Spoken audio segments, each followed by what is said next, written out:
So today I'm really excited to show you how to make tagliatelle with traditional Italian meatballs, or polpette as they're known. They're a little bit smaller than the average size meatball maybe here in this country, which is great because it doesn't overpower the dish and they're a little more manageable. So to get started, you'll need a pound of ground beef. You can get just once ground like it comes in the supermarket, or you can get twice ground, which makes it a little bit finer.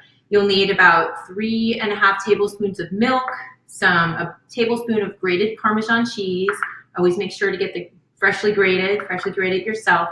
Some breadcrumbs, about a half a cup, some tomato sauce, a little bit of olive oil, some wine, parsley, and an onion. So I am going to go ahead and turn on my, the tagliatelle, of course. I'm going to go ahead and heat up my water here, and of course salt my water. Always salt your water when you're cooking pasta. Give it another, I'm going to do about a pound. This calls for about a pound of tagliatelle. So I've got my tagliatelle here. Sometimes it's hard to find the tagliatelle, so you can also get fettuccine. That's also totally acceptable. The tagliatelle just tends to be a little wider and a flatter noodle, but it's almost the same, very similar.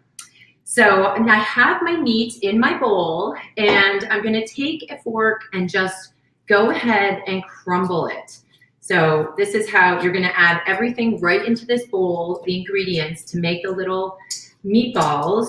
So you really wanna get it crumbled as much as you can.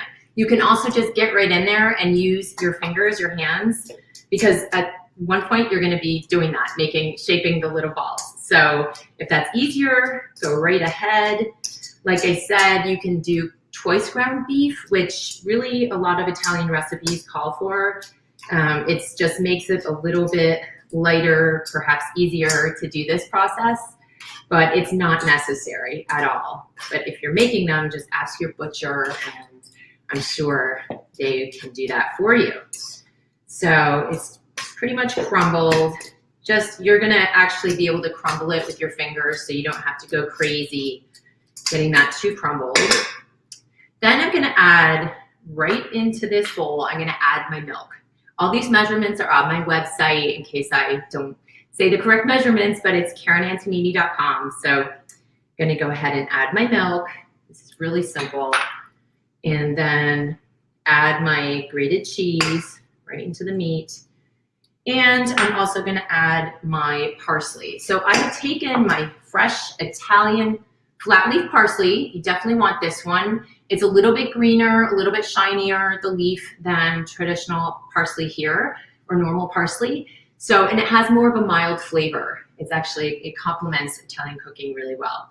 So I have already put that into my little mug, which I love to do. If you watch my shows before, I get my trusty kitchen shears and I just snip away, because it's really the easiest way to dice any kind of herb. It's fantastic. So I'm just going to get all that parsley. You can see in my cup, it's just finely minced. Otherwise, it's really difficult to do it, too hard to do it, too much work to do it with a knife. So I've got all those ingredients. I'm just going to blend those together with my fork. You can see the meat just like this. And I'm actually gonna turn on my saucepan, because I also have to just saute my half an onion. I have my onion over here. You're just gonna want to, whoops, wrong burner. That would help. You're just going to want to coarsely chop half an onion. That's going right into the sauce. And I'm just gonna drizzle some olive oil in there so that the onion doesn't stick to the pan. You don't need too much, don't go crazy, because the meat will have enough fat to cause it not to stick. You don't want it too greasy. But if the onion, when you're sauteing it, if you need a little extra oil, it's totally fine. Just a little goes a long way. You can always add more. So, okay, so this is mixed. It's looking good. And then I'm going to add my breadcrumbs. So these are fresh breadcrumbs, and I'm just gonna add it a little bit at a time to make sure they don't clump up in the meat. just a little bit, and then use my fork. Go ahead and mix that up just like that. And it doesn't take too long. This is actually such a great dish. It seems like a lot of work, but it really isn't. And the nice thing is it's all in this bowl, and then you transfer it right to your saucepan, and it's the sauce and the meatballs all together. So I'm gonna keep adding my little breadcrumbs here. And these, yeah, I like to use the fresh breadcrumbs. In fact, anytime you're using, let's see, maybe my onions are ready to go. Anytime you're cooking, just try to get the best, freshest ingredients you can. If you're gonna go to the effort to make something special or really just eat something good, you wanna get the best that you can, the freshest. So I'm actually gonna put my onions right in there so my oil doesn't burn. Got a few things going on, so I have to pay attention. So these are just coarsely chopped, as you can see. And I'll just put those right in there. Just saute them a little bit. Maybe they need a little drizzle.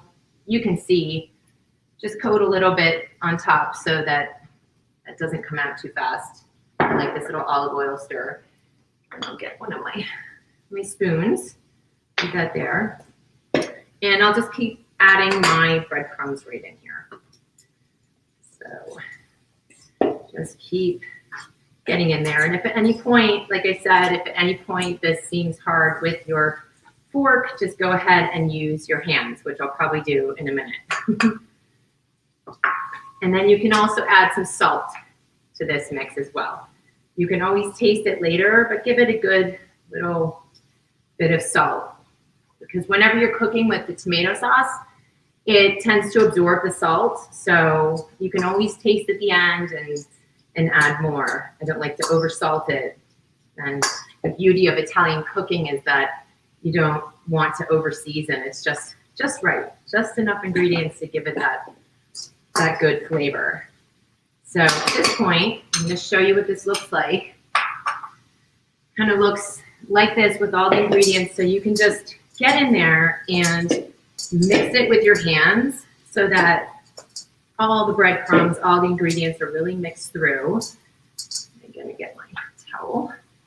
Be sure to wash your hands afterwards when you're touching the raw meat, of course. So I'm just going to make sure those are looking good. My onions. Okay, get that at a good heat. You just want to soften them. You don't have to go crazy. So now I'm going to put this here so you can see. I'm just going to make little polpette, little meatballs, and about the size of a walnut. If you get them all about the same size, they just cook a lot easier. So something like this, like a big olive or a walnut shape. That's a very big olive, but you get the idea. Something like that. So I'm just going to shape these and get them. This serves about 4 people, and you can actually, these freeze really well. So once you make the sauce, if you want to double it, you can do that. It's really nice to have a tasty dish like this. I'm going to turn this down a bit later on. So you're just going to want to do this. I remember learning this recipe with my cousin who lives in Milan, and it was really fun. I've learned so many recipes from her, and this is one of my favorite because I always thought it was hard to make meatballs or didn't know how, and it's actually easy. And these are really light. There's just the breadcrumbs, a little bit of milk, the parsley, and a bit of cheese. They're not heavy. So when you're eating the tagliatelle, don't feel like you're eating all the beef. Just have a couple, 4 or 5 in there, or as you like. So I'm just making all the little balls, and then I'm just going to brown them in my onions. So this doesn't take too long. I usually like to turn on my favorite music, and if I'm doing this is a great thing to do on a Sunday afternoon. In fact, I made some yesterday, and I'm actually going to be delivering some to a neighbor. It's been very kind. So someone's having a really nice meal, and then course, my kids as well. They go crazy for these. They're just really tasty. Nothing better than a fresh home-cooked meal. So there we go. We're getting there. Not too much longer. Let's see. And the breadcrumbs, if you ever run out of breadcrumbs or need fresh breadcrumbs, the best thing you can do is take a stale loaf of bread, if you have some bread laying around, and get your grater and just grate the bread. It's really fresh. I happen to get some here that are from an Italian bakery, I think. There's a great specialty store in Norwalk, Angelo's Specialties. It's great. There's lots of specialty markets, I think, throughout Connecticut, but that's a great one that I love. They have wonderful homemade breadcrumbs. So they're making their bread. And of course, this is a great dish if you have some extra bread too. It's great to soak up the sauce, which is really delicious. So here we go. Almost there. And then I'm going to start putting them right into my pan, just with the oil. So I'm going to start popping those in there actually. A few more here. And the parsley, another note about the parsley is that it's from the Mediterranean region, the Italian flatleaf parsley, and it's actually really full of antioxidants. I didn't really realize that. The health benefits. Of course, the Mediterranean diet in Italy is so wonderful, or the Mediterranean region. Okay, so I'm just gonna put these in here. And you just want them browned. You don't want, you can add a little oil if it looks a little bit dry, but you don't want to cook them too much because you want these little polpette to be tender. It's just so much better with your tomato sauce. And what's going to happen is you're just going to cook, when you add the rest of the ingredients, it is going to continue to cook for about 10 to 15 minutes after we've just browned them. So there's no worry about it not cooking through.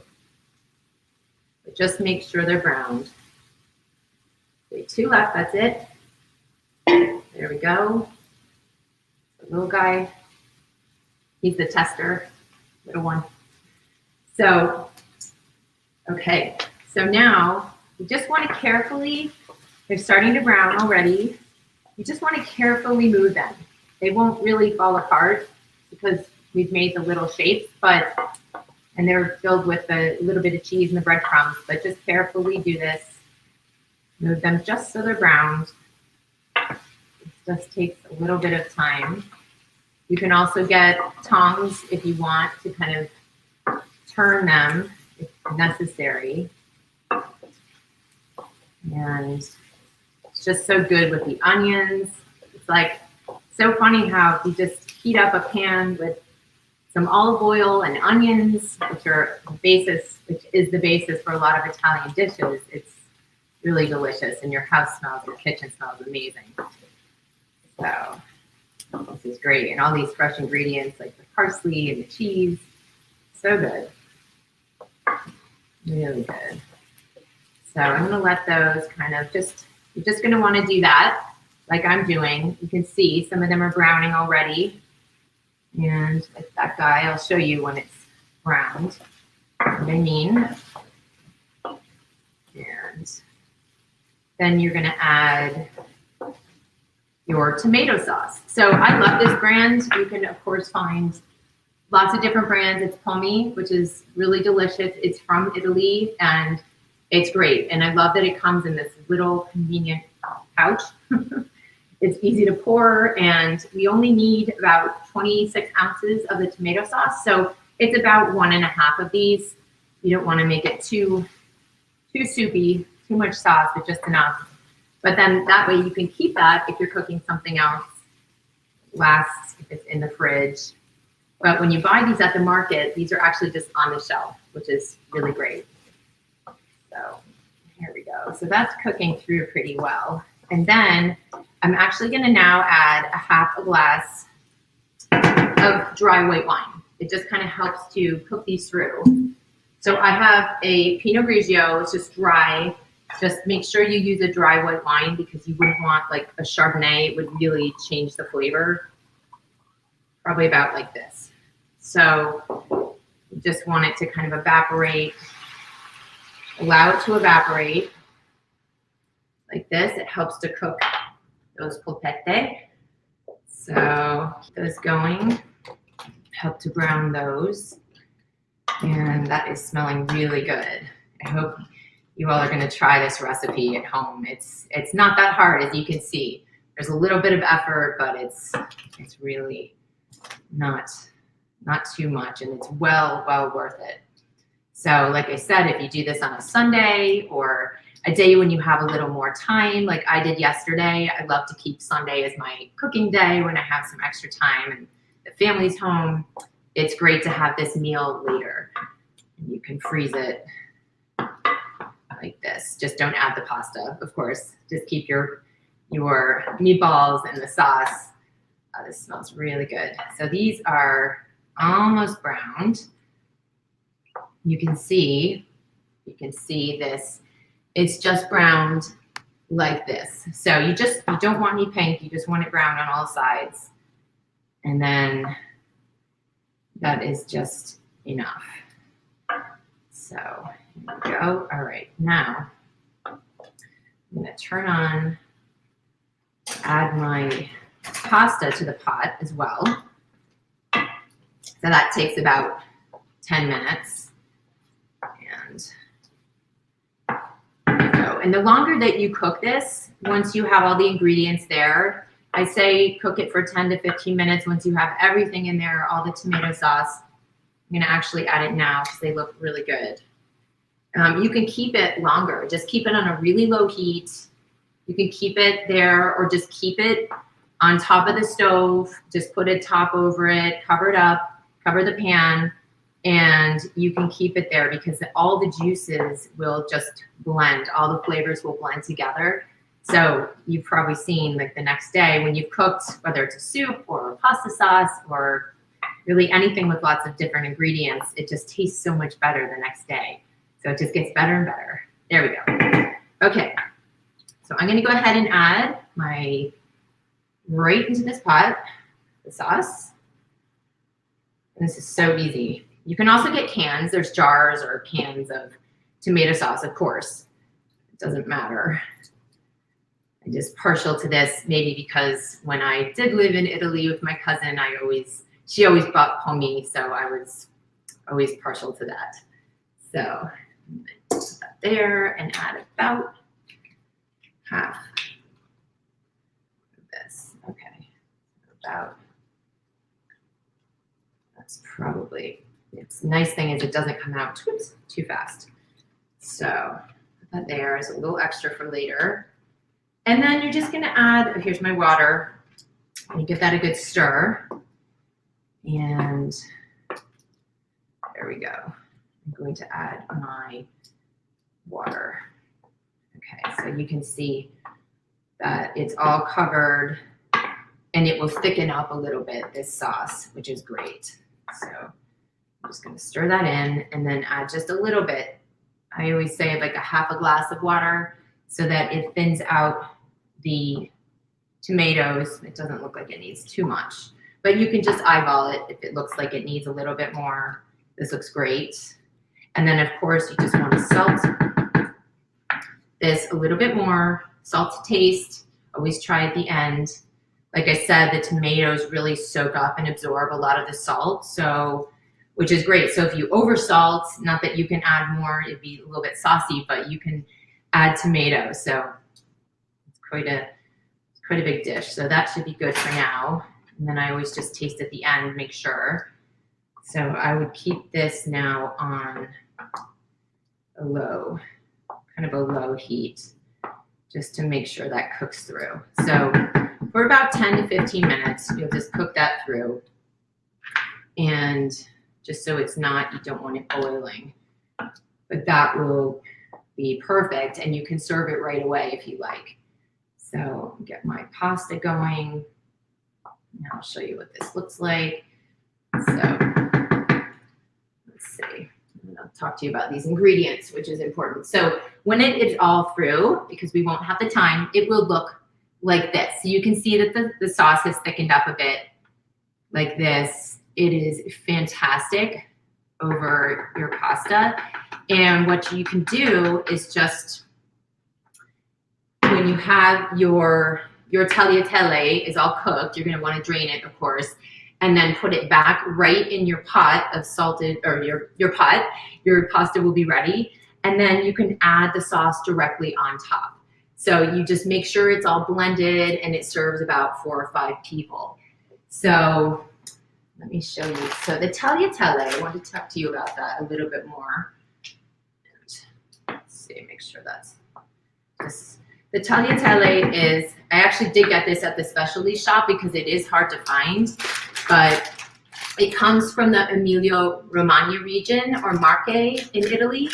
So this is what they use there if you were interested.